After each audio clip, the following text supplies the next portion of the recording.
जय श्री राधे कृष्ण। आप सभी का आपके अपने YouTube channel BK Mishra present में बहुत बहुत स्वागत है। आइए आज आप सब सुनेंगे माघ पूर्णिमा की कथा। आप सभी भक्तों को माघ पूर्णिमा की ढेर सारी शुभकामनाएं। आप सभी के जीवन में लक्ष्मी नारायण की कृपा से आप सभी को सभी प्रकार के सुख और समृद्धि की प्राप्ति हो। हिंदू धर्म में प्रत्येक पूर्णिमा तिथि का अपना अपना विशेष महत्व माना गया है। पूर्णिमा तिथि के दिन गंगा स्नान करना, दान पुण्यों के कार्य करने का विशेष महत्व है तथा इस दिन भगवान विष्णु का पूजन करना, माता लक्ष्मी का पूजन करना, भगवान शिव, माता पार्वती का पूजन करना, भगवान सत्यनारायण का पूजन करना, मंदिरों में, तीर्थों आदि जगहों पर दीप आदि के दान करने का विशेष महत्व माना गया है। वहीं पे माघ मास की पूर्णिमा तिथि के दिन जो कि संगम में हरिद्वार, काशी आदि जगहों पर जाकर के स्नान करने का विशेष महत्व माना गया है।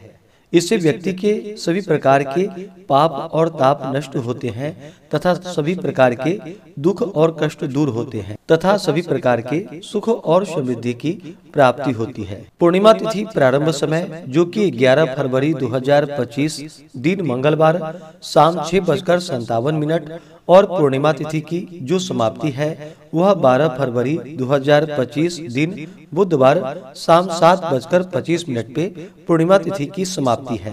तो इस बार माघ पूर्णिमा का व्रत जो कि 12 फरवरी 2025 को सभी भक्तजन व्रत को धारण करेंगे। इस दिन गंगा स्नान, दान पुण्यों का कार्य करेंगे। 12 फरवरी को ब्रह्म मुहूर्त का समय सुबह 5:19 से सुबह 6:10 तक होगा। सूर्योदय का समय सुबह 6:34, सूर्यास्त शाम 5:50 होगा और चंद्रोदय का समय शाम 5:41 होगा।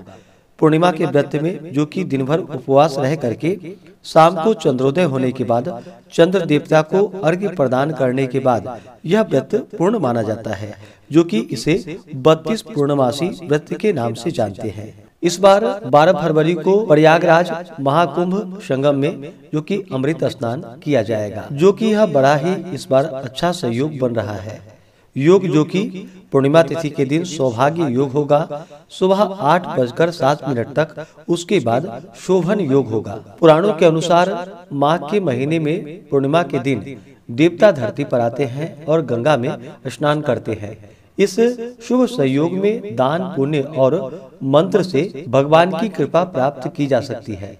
पुराणों के अनुसार माघ पूर्णिमा के दिन स्वयं भगवान श्री हरि विष्णु गंगा जल में निवास करते हैं। इस दिन गंगा में स्नान करने से, प्रयाग, संगम आदि जगहों पर स्नान का कार्य करने से भगवान विष्णु की कृपा प्राप्त होती है तथा धन संपदा, लक्ष्मी, यश, सुख, सौभाग्य तथा उत्तम संतान की प्राप्ति होती है। माघी पूर्णिमा पर गंगा तथा अन्य पवित्र नदियों तथा सरोवर तट पर स्नान करके तिलांजलि देना चाहिए तथा पितृ तर्पण आदि का कार्य भी करना चाहिए।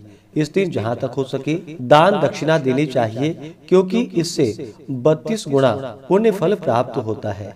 इसलिए इसे माघी पूर्णिमा के अलावा 32 पूर्णिमा के नाम से भी जानते हैं। इस दिन दान करने से सभी प्रकार के दुख और संकट दूर होते हैं। जातक को मोक्ष की प्राप्ति होती है। पूर्णिमा पर माता लक्ष्मी के मंत्रों का जप करना चाहिए। इससे घर में समृद्धि की बढ़ोतरी होती है। इस दिन विशेष प्रकार से माता लक्ष्मी को पीले तथा लाल रंग की सामग्री अर्पित करनी चाहिए तथा माता को खीर का भोग अवश्य ही लगानी चाहिए। प्रयाग में माघ मास के अंदर 3 बार स्नान करने से जो फल होता है वह फल पृथ्वी में 10,000 अश्वमेध यज्ञ करने से भी प्राप्त नहीं होता है। पद्म पुराण में माघ मास के महात्म्य का वर्णन करते हुए कहा गया है कि पूजा करने से भी भगवान श्री हरि को उतनी प्रसन्नता नहीं होती है जितनी कि माघ महीने में स्नान मात्र से होती है। इसलिए सभी पापों से मुक्ति और भगवान विष्णु की प्रीति प्राप्त करने के लिए प्रत्येक मनुष्य को माघ स्नान तथा पूर्णिमा को स्नान आदि का कार्य अवश्य ही करनी चाहिए। तो आइए सुनते हैं माघ पूर्णिमा की कथा। तो बोलिए प्रेम से भगवान विष्णु की जय, भगवान भोलेनाथ की जय, माता पार्वती की जय, सर्वदेवी देवता की जय। पौराणिक कथा के अनुसार नर्मदा नदी के तट पर शुभ्रव्रत नामक विद्वान ब्राह्मण रहते थे, लेकिन वे काफी लालची थे। इनका लक्ष्य किसी भी तरह धन कमाना ही था और ऐसा करते करते बहुत समय व्यतीत हो गए और समय से पहले ही वह वृद्ध दिखने लगे और कई बीमारियों की चपेट में आ गए। इस बीच उन्हें अंतर्ज्ञान हुआ कि उन्होंने पूरा जीवन तो धन कमाने में ही बिता दिया, अब जीवन का उद्धार कैसे होगा। इसी क्रम में उन्हें माघ माह में स्नान का महत्व बतलाने वाला एक श्लोक याद आया। इसके बाद स्नान का संकल्प लेकर ब्राह्मण नर्मदा नदी में स्नान करने लगे। करीब 9 दिनों तक स्नान करने के बाद उनकी तबीयत ज्यादा खराब हो गई और मृत्यु का समय आ गया। वे सोच रहे थे कि जीवन में कोई सत्कार्य न करने के कारण उन्हें नरक का दुख भोगना होगा, लेकिन वास्तव में मात्र 9 दिनों तक माघ मास में स्नान करने के कारण उन्हें मोक्ष की प्राप्ति हुई। पूर्णिमा व्रत कथा के अनुसार कांति नगर में धनेश्वर नाम के ब्राह्मण अपना जीवन भिक्षा मांगकर निर्वाह करते थे। उनकी कोई संतान नहीं थी। एक दिन उसकी पत्नी नगर में भिक्षा मांगने गई, परंतु सभी ने उसे बांझ कहकर भिक्षा देने से इनकार कर दिया। फिर किसी ने ब्राह्मण दंपति को 16 दिन तक मां काली की पूजा करने को कहा। उन्होंने विधिवत पूजा करके आराधना की और तब उनकी आराधना से प्रसन्न होकर माता काली ने दोनों को संतान प्राप्ति का वरदान दिया और कहा कि अपने सामर्थ्य के अनुसार प्रत्येक पूर्णिमा का तुम व्रत धारण करो और तुम दीपक जलाओ। इस तरह हर पूर्णिमा के दिन तक दीपक बढ़ाते जाना है, जब तक कम से कम 32 दीपक न हो जाए। इसके बाद ब्राह्मण ने अपनी पत्नी को पूजा के लिए पेड़ से आम का कच्चा फल तोड़कर दिया और उसकी पत्नी ने पूजा की और फलस्वरूप वह गर्भवती हो गई। एक पुत्र ने जन्म लिया जिसका नाम देवदास रखा गया। देवदास जब बड़ा हुआ तो उसे अपने मामा के साथ पढ़ने के लिए काशी भेज दिया गया। काशी में धोखे से देवदास का विवाह हो गया। देवदास ने कहा कि वह अल्प आयु है, परंतु फिर भी जबरन उसका विवाह करवा दिया गया। कुछ समय के बाद काल उसकी प्राण लेने आया, लेकिन ब्राह्मण दंपति ने पूर्णिमा का व्रत रखा था, इसलिए काल उसका कुछ बिगाड़ नहीं पाया। तभी से कहा जाता है कि पूर्णिमा के दिन व्रत करने से संकट से मुक्ति मिलती है और सभी प्रकार की कामनाएं सिद्ध होती है।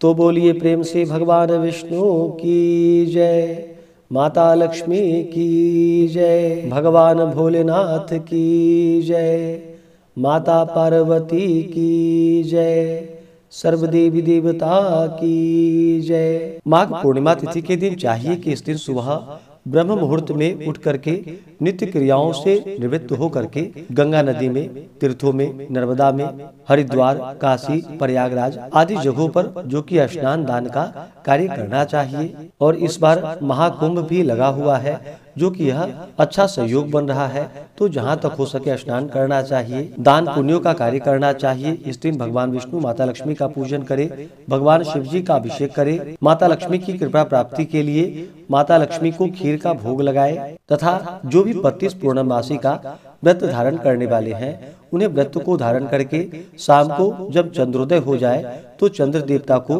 कच्चे दूध का या जल का अर्घ्य प्रदान करके गंध पुष्प धूप दीप आदि से उनकी पूजा करनी चाहिए